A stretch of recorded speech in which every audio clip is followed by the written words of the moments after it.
Il sait qu'il doit sortir de la tenaille dessinée cassée, que l'acte irrémédiable a son remède, qu'il n'a pas approché ce qu'il a été sans qu'en lui ne se lève un regard beaucoup plus calme, un provisoire équilibre qui devrait ne plus être rompu. Depuis son enfance, Fred a cru aux signes. Il a cru que tout lui était lancé, envoyé, donné, même la femme du 3e étage quand il avait 10 ans. À ce stade-là, plus rien n'est sale ni propre, si tout est relié à la générosité qui nous dépasse et nous permet de nous faire. C'est Fred qui se fait, par obéissance, par soumission, humblement, et en remerciant le rayon de lumière qui vient jusque sur la table pour lui donner cette clarté dont il a besoin. Il est par moments heureux d'être ainsi. Fred est né religieux sans religion. C'est ce qu'André Breton ne comprit pas, et c'est ce que René Guénon n'admettait pas.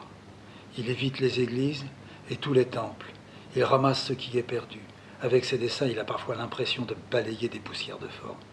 Cécile a peut-être des impressions semblables.